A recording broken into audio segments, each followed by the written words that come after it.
American Studies at the Department of Economics of OECD, TKSUs, Dr. Zunika Muhammad, Dr. Luqman Ahmad, Dr. Suhana, Director of Macroeconomics Division, Ms. Karima, the UN Resident Coordinator for Malaysia, officers from OECD, fellow senior officials from various ministries, ladies and gentlemen. Let me thank OECD to begin with, as well as all the ministries and agencies across Malaysia for this long-standing collaboration, and the result of which, and this is the fourth survey, we've been blessed with insightful analysis and recommendations that have guided our policy making. And this year's 2024 economic survey is no exception, with a focus on inclusive growth, climate challenges, and especially to scale up MSME. And we are at a good junction because the Ministry of Economy is working on the next 5-year plan for Malaysia. And while some of the recommendations and issues are known to us, one particular new focus for the next 5-year plan is on building resilience and scaling up our MSMEs. Coming up to almost 2 years in government, it is important to take stock of the economy's performance. It's just about the right time horizon where we are seeing our policies have an effect from ordinary people to financial markets. About 20 months ago, when this administration first entered office, inflation was about 4% and eroded household spending. This meant that any GDP growth was being driven by a recovery-based effect, not private consumption or investments. Exports were in the negative and the tourism industry was still reeling from the pandemic. It is easy to forget how gloomy the state of affairs was, and the last 20 months included 2 heart attacks for me and 1 spinal surgery. That was how intensive the last 20 months was, because we came from a very low base to begin with. 20 months on, Malaysia is showing signs of a turnaround. The recent 5.9% GDP growth is the highest in 6 quarters, and inflation has been tamed to around 2%. Importantly, this was driven by higher household spending, anchored by an expansion in wages and employment growth.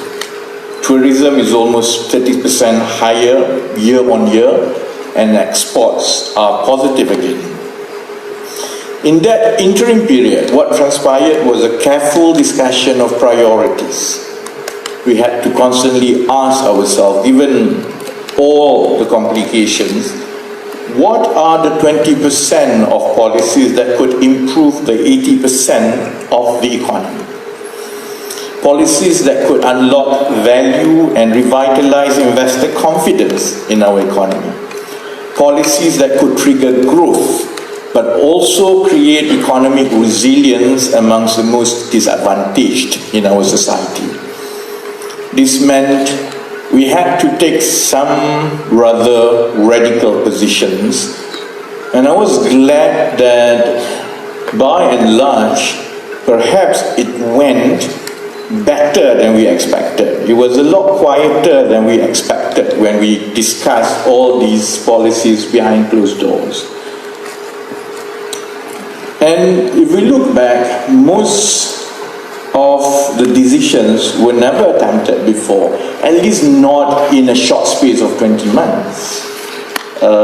The rationalization of subsidies in food, electricity and diesel. And I think we sometimes forget that in the last 20 months, the administration had retargeted subsidies in food, in electricity, and also diesel.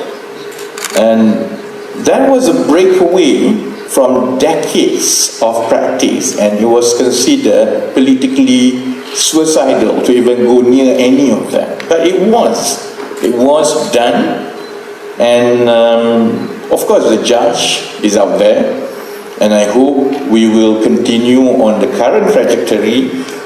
But at the very least, we have saved 10 billion of government budgets that had been retargeted to better administered and better targeted programs. And yet, bold structural reforms don't necessarily translate to rapid outcomes. If anything, that was the biggest fear. We had to go on this path, and a lot of our problems were structural in nature. And because they are structural, most probably it will take a while before we start seeing the results.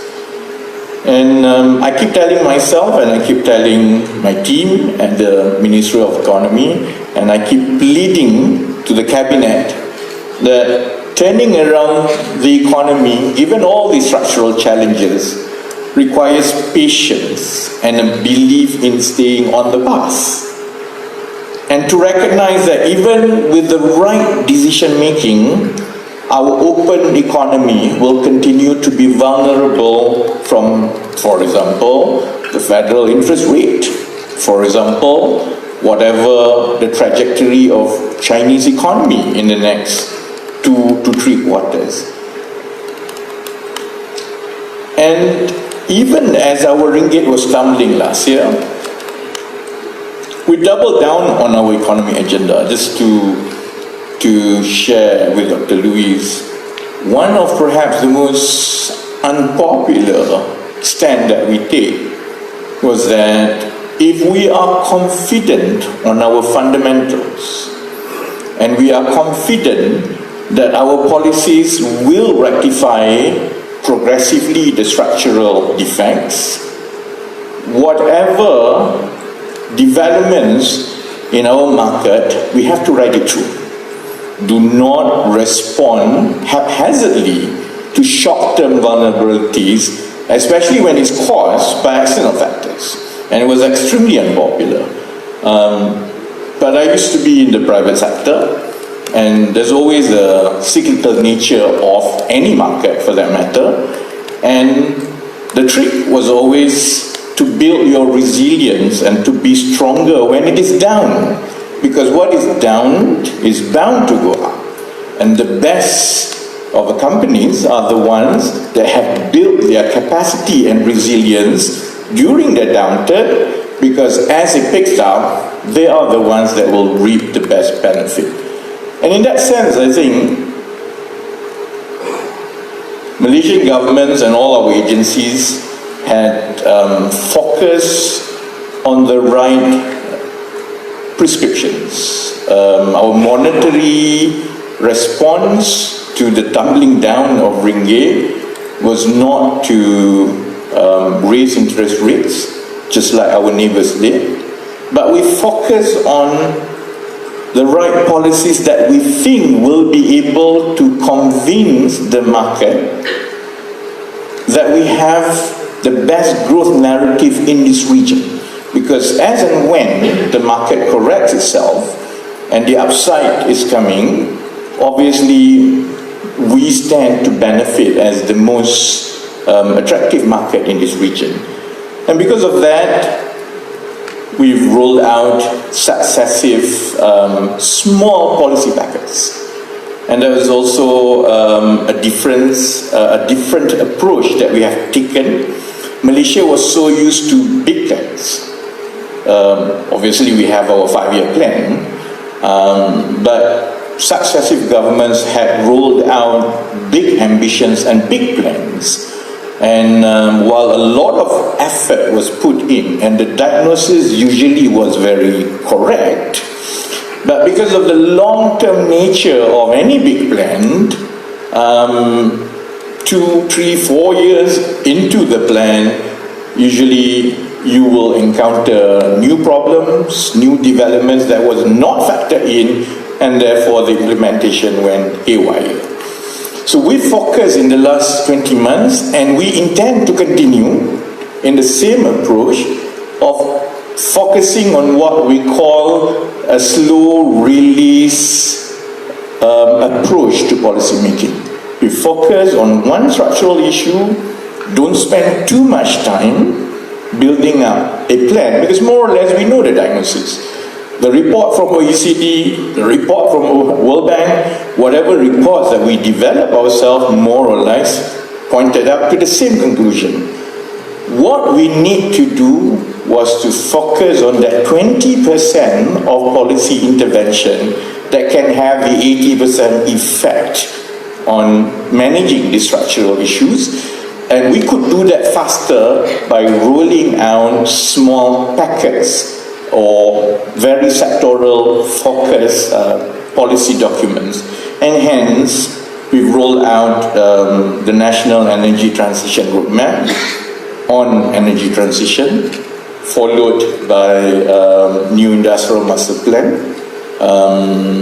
And then we also rolled out KL20, which is the action plan on startups and digital economy and high-tech. And we will continue to do that one after another in the next 2 to 3 years. Ladies and gentlemen, all of this, as I mentioned in the beginning, the challenge of policy making, and especially in turning around an economy, it does take some time. And therefore it is very important to give a glimpse of what we could be through a rather more radical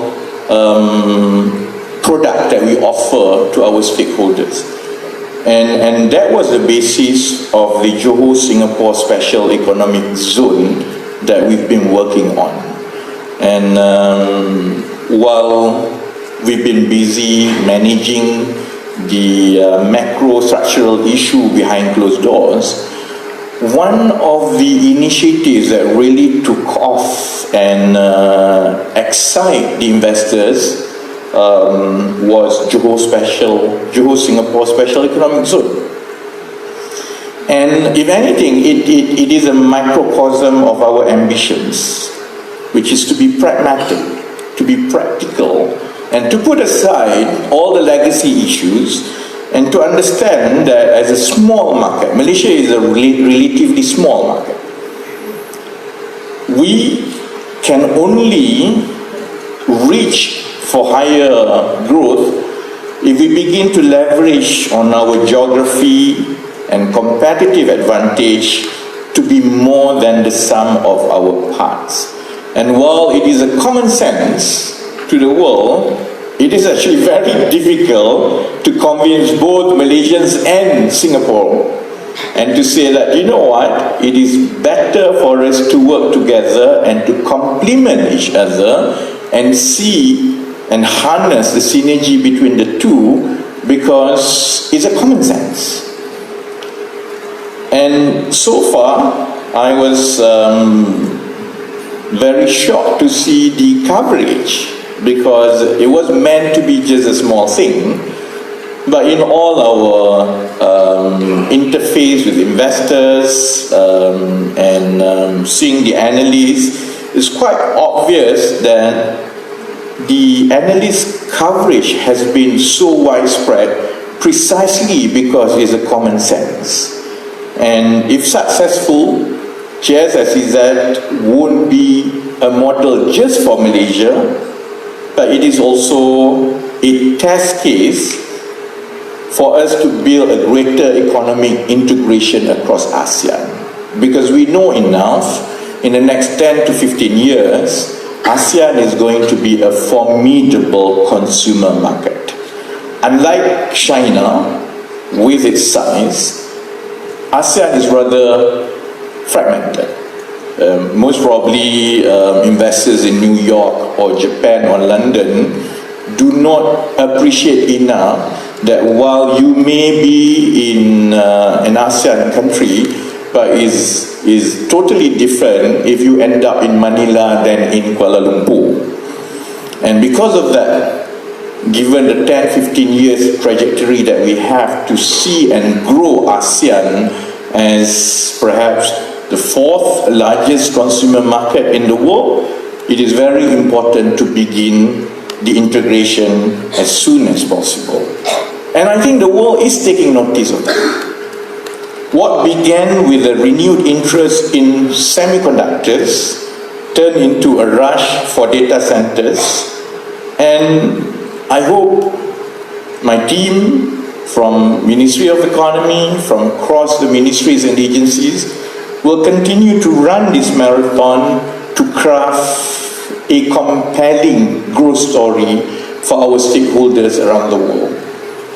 And the essence of it is very simple, that when you synthesize political stability and certainty, a welcoming trade and investment position, and if the government has the will to implement forward-looking policies, an economic turnaround doesn't seem to be impossible. Of course, we have all the issues that have been highlighted. Some are easier to manage. Some we have just begun to chart the path. And one of the key focus of the next 5-year plan is to start the ball rolling on planning for aging nation and the expected age nation that will not come too far from now. Malaysia is expected to be an aged nation in 2044, and most probably I will still be alive by then. So I would like to see that as we cross 2044, wherever I am or wherever I will be in 2044, we can look back and say we've done the right things in the 2020s, because Malaysia hopefully will be able to manage that challenge come 2040s and 2050s. And if anything, I hope we can continue the optimism that the market has been pointing for the last 6 months of the year, that Malaysia is a rising economy once more. And I would be very cautious to say this. As I point out, we are still very much vulnerable to so many developments that are not in our control. But I think it does give a sense that we are now heading in the right direction. And of course, the burden is to sustain that pace. I give you one example. All the growth narratives that we've been selling to investors in the last 20 months obviously had attracted rather successfully a flow of foreign investments. But that will create another set of problems for us, especially in managing the demand for energy in this country. At the time, we have to manage it sustainably. And obviously, we will also have to contend that with the growing demand, growing investments, there will come a heavy spotlight on our ability to solve bottlenecks in talent and bureaucracy. And I used to run organization on the extreme end of the private sector, from the largest to a startup. And the biggest challenge when it comes to talent is obviously more acute with our MSMEs. And while they contribute almost 40% to GDP, when we talk about macroeconomic planning and macro policy, we have a problem in this country, because while the policy design can take effect with the larger companies, they can absorb and they can pivot with new policy designs prescribed by the government, But that ability is very much limited with the MSMEs because of the talent crunch, because of the cash flow crunch, because of the market access. And because of that, the barrier to scale up, as pointed out in the OECD report, is due to so many things, but among the easiest that we can focus, which is in the government's control, is with regards to burdensome regulations. And if this continue, obviously we will continuously cap Malaysia's potential for homegrown businesses and by extension our own talent. So the good thing is this, while the OECD report was prepared, it's almost like a year ago that they started, we've also started evaluating our own processes and regulations. And the government has made a few radical decisions, and that includes rolling out something of a government efficiency commitment act, which is going to be the first in our history where government will commit to a steady reduction of regulations, and this is going to be legislated and committed in Parliament, and that will bind agencies and ministries to make sure, for example, for every one regulation that is put in, take one regulation out. And this kind of legislation is actually quite common in other countries. Of course, we will develop it in such a way that we don't rock the boat too much here.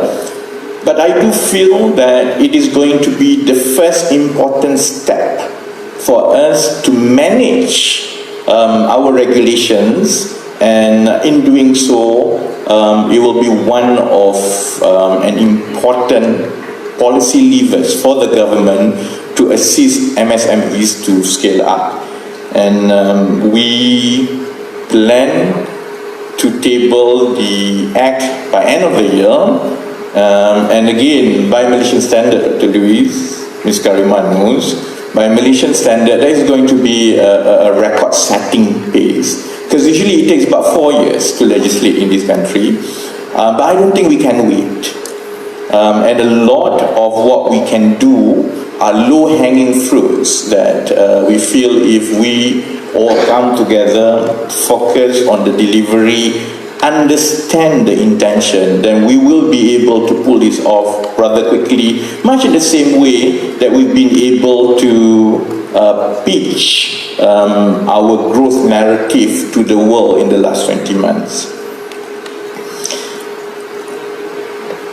I hope our responsibility as a rising economy is also understood, because with a rise in economy comes a responsibility, and this responsibility comes in twofold. Obviously, to ensure that our people are getting the best deal possible at every facet of society, that's given. But we also want to wield this new responsibility with independence, that we hope, and our aspiration is that even as the world is retreating within, and we do see this in some parts of the world, Malaysia wants to stand boldly in promoting trade, investments and partnership with as many people as possible, across many layers as possible, as a means to lift the many.